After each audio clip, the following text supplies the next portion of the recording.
first woman to graduate from the Citadel.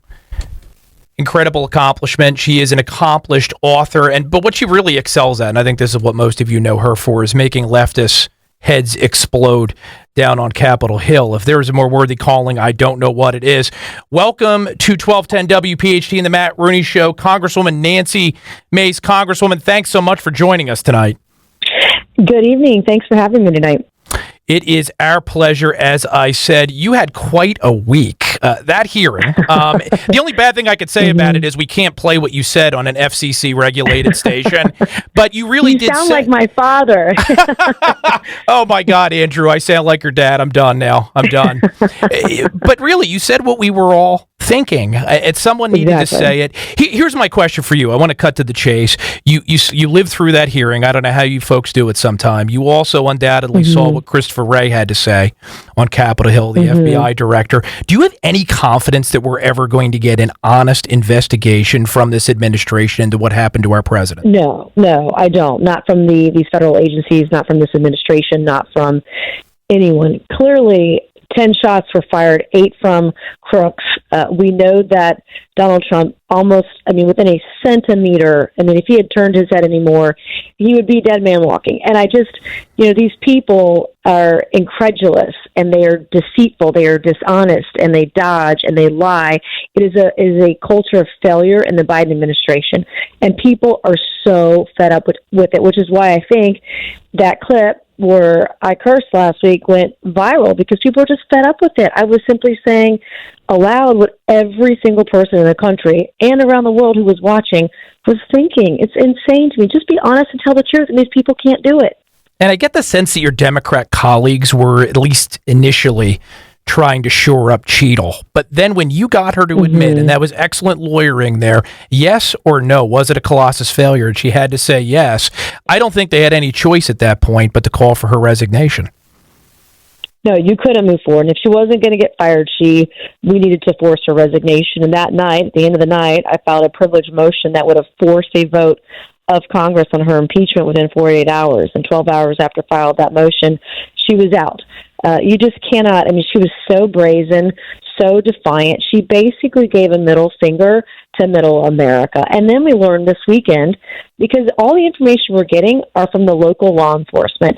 We're not getting anything from the feds. And the local guys are like, look, we had no comms. We had no communication with the Secret Service until after Trump had been shot. It is a remarkable story. This is not Keystone Cops here. This is the Secret Service of the United States of America. What is going on? And you're referring to this story. I saw it on ABC. There were a bunch of local SWAT team members from Butler, Pennsylvania.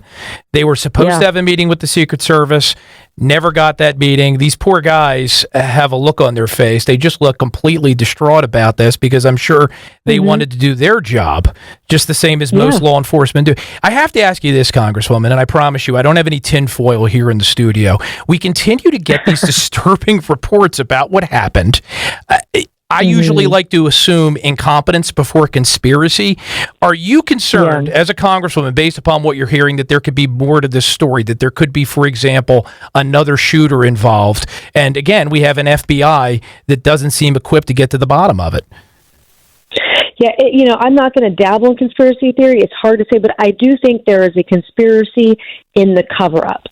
If there was ever to be a conspiracy right now that I think we could probably prove faster than anything else, is that they didn't provide Cheadle any of the information, so in anticipation of her testifying before Congress. So she could not answer our questions. I think they're conspiring to cover up what happened because of their incompetence. That's what I think is going on. But again, we're not going to know until we get to the bottom of it. And thank God for our local law enforcement who are willing to quite freely, both in the press and with senators and members of Congress, tell us what's going on. It was Senator Grassley and Senator Johnson, with the help of local law enforcement, that put together the timeline, which was my last question of Cheadle, was how long between the first picture that they had of Crooks and the first bullet that came out of his AR-15, that .223 round, how many minutes? It was 57 minutes. And these are things that she should have known and either couldn't or wouldn't answer the question. So she was lying and perjuring herself,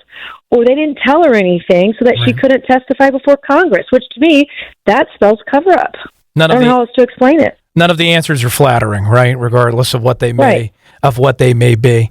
Shifting gears for a second, we were talking earlier in the program tonight about these J.D. Vance comments that they've dredged up, because we know they can't land a punch on President Trump, so now they're going to pick on J.D. Vance.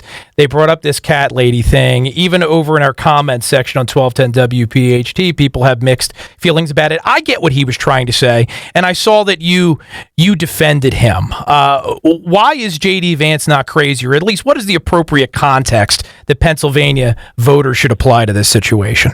Well, number one, they're pulling a lot of these quotes out of context. And I really wish they'd get the scrutiny of what Kamala Harris has said over the years that they're giving to J.D. Vance, because that woman is a leftist lunatic liberal from San Francisco. She ran to the left of Bernie Sanders when she ran for president, didn't even make it to Iowa. She's now being elected as the nominee by the mainstream media.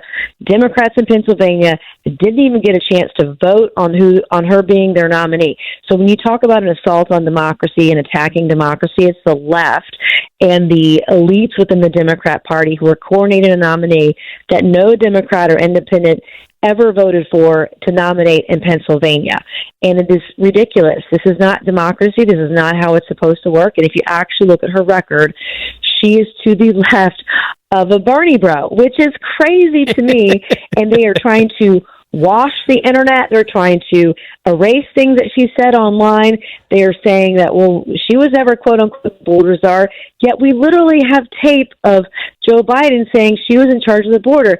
She was in charge of Mexico and the Northern Triangle, where the mass of illegal immigrants are coming through. These people have lied to you. They've lied to every resident in Pennsylvania. They covered up Joe Biden's cognitive decline. He's now a greatly diminished man. She was part of the cover-up. I don't know how anyone in good conscience, regardless of your political affiliation, could vote for these people who have constantly lied to the American people. And, hey, maybe you don't like Donald Trump's mean tweets. That's okay. You don't have to. But we were all safer with him as our leader. We were all safer with him being leader of the free world. None of this crap was going on, either overseas or domestically. None of it was happening under him. And let's get him back in office and have a safer, more prosperous country and a safer, more prosperous world. They warn us all the time. Oh, Donald Trump, he's upending our institutions. Our institutions are in danger. No, he's not. Have we ever had less faith in our institutions under Biden and Harris? It's crazy. They're desecrating the Constitution. They're desecrating our institutions. They're desecrating democracy. And like everything they accuse us of doing, it's projection. And everything that Donald Trump has said has come true. And it's a test of time, and we can look back at everything he said, but everything he said has become true. And I feel sad for our country, but the only way we can turn it around is by getting Donald Trump reelected. I love Orwell novels, Congresswoman. I'm tired of living in one. But we appreciate everything you do down in Washington, D.C., not just to fight for your district, but also for the rest of us, including up here in the Delaware Valley. Congresswoman Nancy Mace, everyone, one of the good ones. Congresswoman, we appreciate you making time for us tonight on 1210. Thank you so much. God bless. Thank you so much. You are listening to the Matt Rooney Show on 1210 WPHT. Quick break, and then back with more of our numero uno in just a moment.